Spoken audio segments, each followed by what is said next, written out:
네, 홍원식 남양유업 회장이 불가리스 사태에 책임을 지고 사퇴하기로 했습니다. 자식에게도 경영권을 물려주지 않겠다고 밝혔는데요.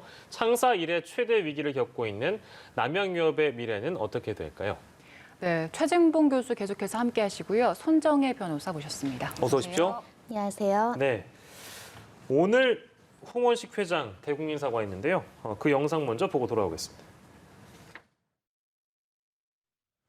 온 국민이 코로나로 힘든 시기에 당사의 불가리스와 관련된 논란으로 실망하시고 분노하셨을 모든 국민들과 현장에서 더욱 상처받고 어려운 날들을 보내고 계신 직원, 대리점주 및 낙농가 여러분들께 진심으로 사과드립니다.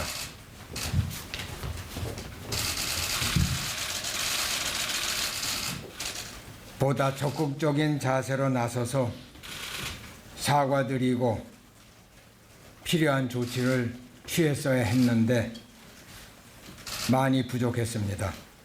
이 모든 것에 책임을 지고자 저는 남양유업 회장직에서 물러나겠습니다.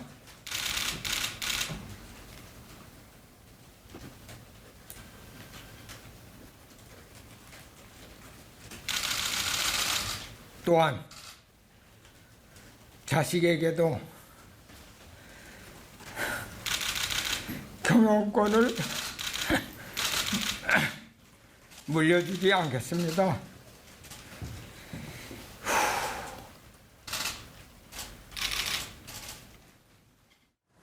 예, 보시는 것처럼 홍원식 남양유업 회장이 대국민 사과를 하면서 눈물을 보이기도 했는데요.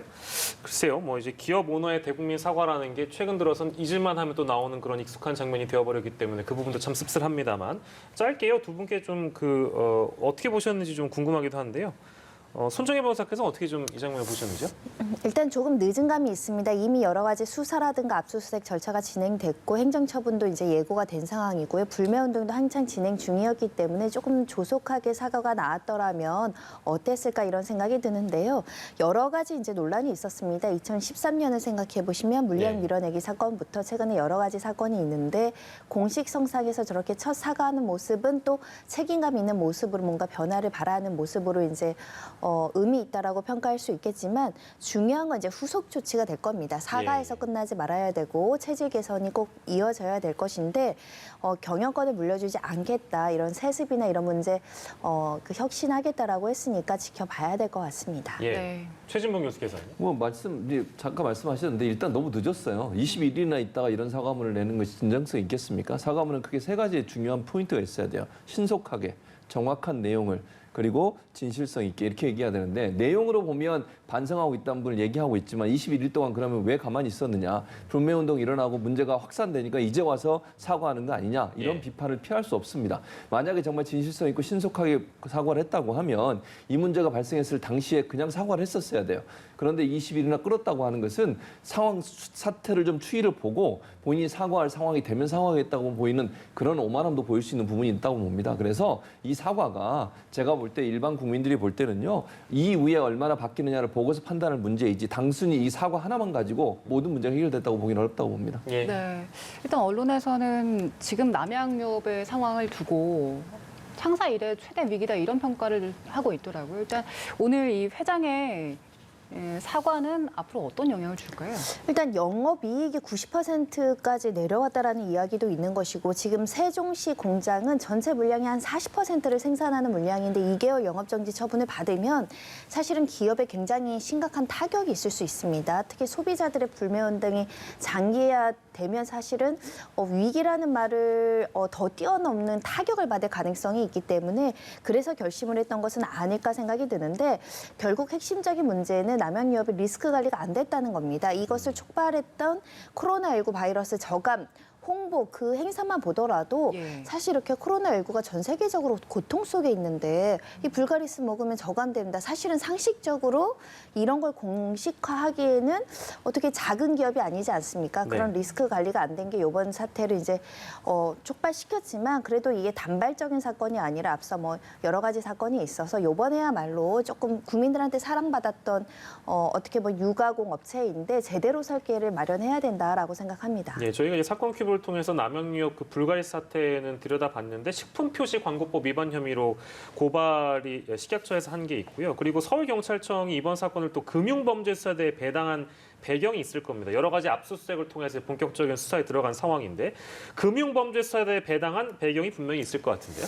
그러니까 표시광고법 위반 허위 가장 광고를 사실은 인체 임상 실험이나 이런 걸 마치지 않았음에도 불구하고 효과가 있는 것처럼 가장 광고를 했다라는 건데 이렇게 가장 광고를 하다 보니까 일부 지점에서는 이 불가리스가 뭐 거의 매진돼서 물량이 없을 정도였고요.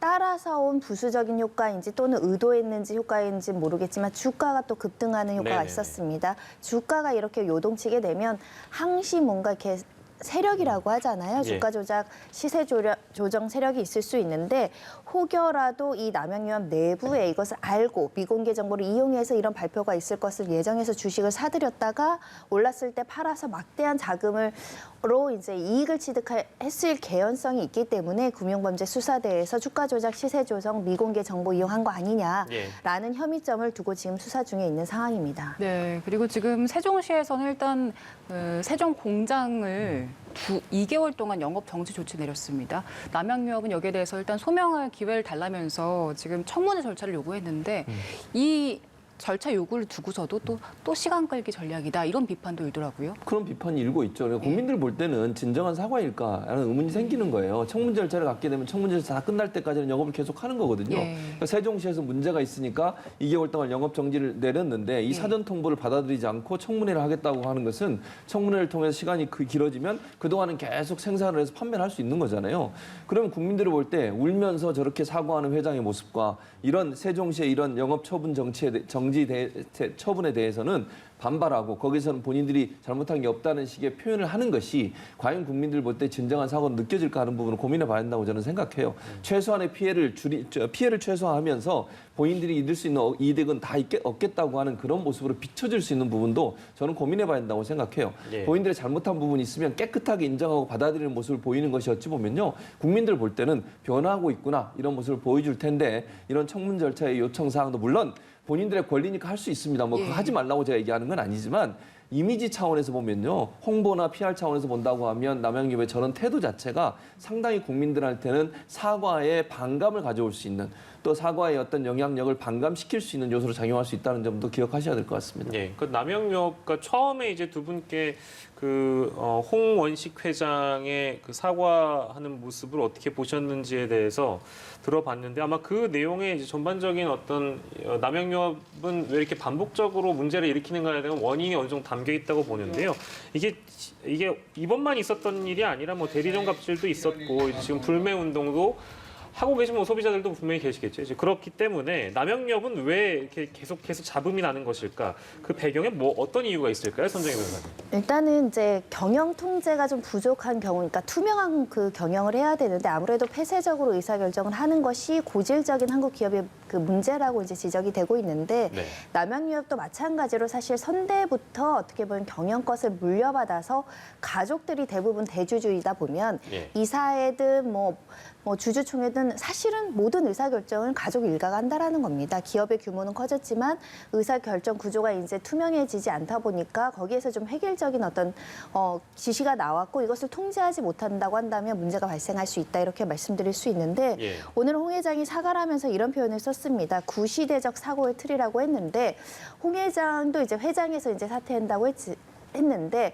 이제 좀 새로운 전문 경영 방식 이런 것들을 좀 도입을 해서 투명하게 의사결정을 하고 또 그 과정에서 잘못된 의사결정을 한 사람들은 제재를 받고 책임을 지는 모습들이 있어야 되는데 아무래도 가족 위주로 경영을 하다 보면 네. 그렇지 않게 돼서 그게 누적돼서 병폐로 나타나는 경우가 많습니다. 예, 네. 경영권을 물려주지 않는다라는 언급은 나왔습니다만 이제 이게 방금 이제 언급해 주셨습니다만 어떤 폐쇄적인 경영 방식 그 가족 경영을 중심으로 한 어떤 그런 경영들이 이런 문제를 일으켰다라는 가장 큰 원인이라면 경영권을 물려주지 않겠다라는 저게 이제 애매한 표현이라고 분석하시는 전문가들도 많은 것 같아요. 그러니까 이게 결국에 자리에서 물러난다고 하더라도 가족 경영이 이어질 것 아니냐. 그러면 그 문화는 그대로 남아있는 거 아닐까? 이제 이런 의문점들인데 그건 어떻게 보시나요? 그렇죠. 사실은요, 홍원식 회장이 회장직에 있지만 실제로는 경영에 직접적인 관여를 안 했었어요. 그러니까 예. 대표적으로 겉으로 드러나기는. 그럼 과연 홍영식 회장이 전혀 개입을 안 했을까요? 예, 예. 만약 그렇다고 하면 지금 같은 사태가 일어났겠습니까? 오너 리스크라고 우리가 보통 얘기하잖아요.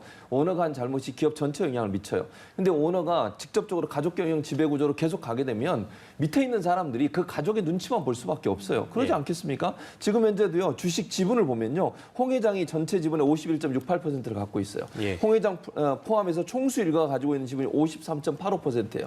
경영자를 누구를 내세우더라도 실제 뒤에서 조정하는 사람이 누구겠냐는 문제예요. 그 경영진, 예를 들면 대표든 사장이든 예. 그 사람을 선임하는 권한은 이사회에 있는 겁니다. 그 이사회 전체는 이 지분을 많이 갖고 있는 사람이 더 많은 의결권을 갖고 있는 거잖아요. 그럼 그 사람이 원하는 사람을 대리로 내세워서 실제로 뒤에서 작용하면서 영향력을 행사할 가능성을 우리가 예측해 볼 수 있는 거죠. 경영권을 물려주지 않겠다. 이 말 하나가 정말 오너 리스크를 없애고 정말 국민들이 사랑받는 그런 기업으로 바뀔 거다. 이런 기대를 하는 것은 아직은 이르다고 저는 생각해요. 물론 남양유업이 그런 모습으로 간다고 하면 저는 그렇게 가야 된다고 생각해요. 그러나 예. 지금의 이 발언 하나만 가지고 경영권 물려주지 않겠다는 말 가지고 남양유업이 완전히 바뀌었다. 이렇게 얘기하기는 아직 섣부르다는 거예요. 정말 경영권과 그 가지고 있는 소유권을 완전히 분리해서 경영의 자유를 주고 소유한 사람들은 거기서 나오는 주식 배당 받고 이러면서 운영되는 외국의 어떤 선진국의 사례처럼 그렇게 갈 건지 예. 아니면 본인들의 가족은 물러나는 것처럼 하지만 실제 뒤에서 경영권을 직접적으로 관여하고 아니면 간접적으로 지배하는 그런 구조로 갈지는 지켜봐야 돼요.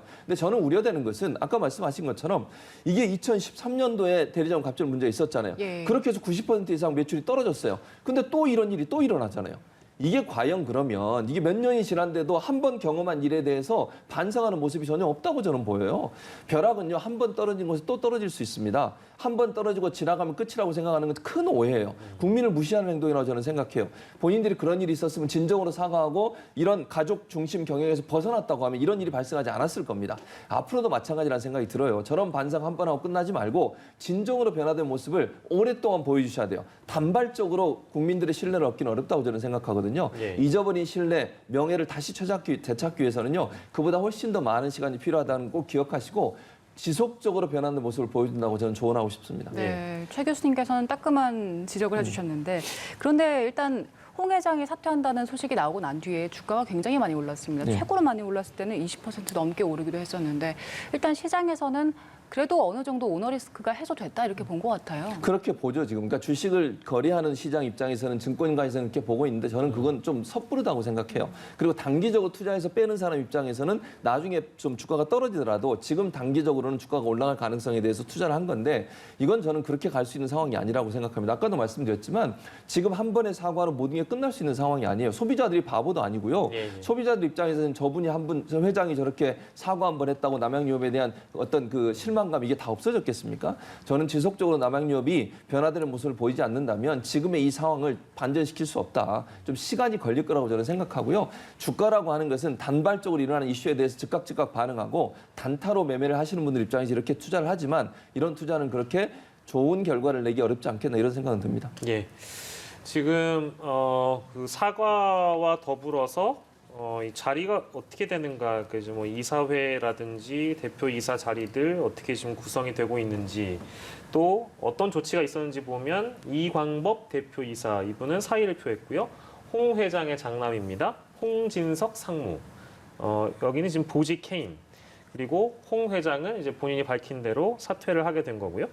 그러면 사내 이사 자리가 4자리가 있다고 합니다. 근데 3자리가 공석이 됐습니다. 그렇다면 남양유업의 미래는 어떻게 될 것인가? 손정희 변호사께서 어떻게 전망하세요? 그러니까 이사회 총 6명 구성이었었는데 그중에 4명이 사내이사고 사내이사 4명이 이제 홍 회장의 측근들이나 가족들이 모두 전부 차지하다 보니까 이사회 자체의 의사결정 구조가 홍 회장의 의사에 반해서 이루어질 수 없는 구조였다는 게 이번에 또 확인이 됐습니다. 이광법 대표이사는 홍 회장 측근으로 분류됐던 사람이고요. 네. 장남이 이번에 이제 상무에서 보직 보직 해임된 것은 회사 차량 이용해서 뭐 자녀 학교 등교하고 이런 문제가 발생을 해서 보직 해임된 것으로 보이는데 향후 정말 절실하게 회사의 지배구조나 이런 것들을 개선하기 위해서는 이사에 먼저 투명하게 객관적으로 전문 경영이 들어와야 되는 거죠. 예. 소유와 경영을 분리해야 된다는 말이 있습니다. 주식을 소유한다고 해서 모든 의사결정을 가족 일가가 해야 되는 건 아니거든요. 전문 경영인의 책임 경영 체제로 돌리는 거 굉장히 필요하다. 그리고 전 세계적인 추세가 준법 통제가 굉장히 중요하다는 겁니다. 이번에도 다 법을 어겨서 수사를 받거나 법을 어겨서 어떤 조치들이 이루어지니까 이 준법위원회처럼 삼성도 시도를 했었죠. 이 법에 대한 어떤 관리 통제가 가능할 수 있도록 이사회 구조도 바뀔 필요가 있다라는 것이고요. 예. 가장 당면한 문제는 이사회를 그럼 이사를 새로 선임해야 되는데 사내 이사를 또 채측근 또 가족 이러다 보면 남용유업이 변화할 의지가 적다 이렇게 평가될 수 있기 때문에 그래도 업계에서 전문 경영인으로서 능력을 보여줄 만한 사람들이 좀 들어와야 되지 않을까 합니다. 예.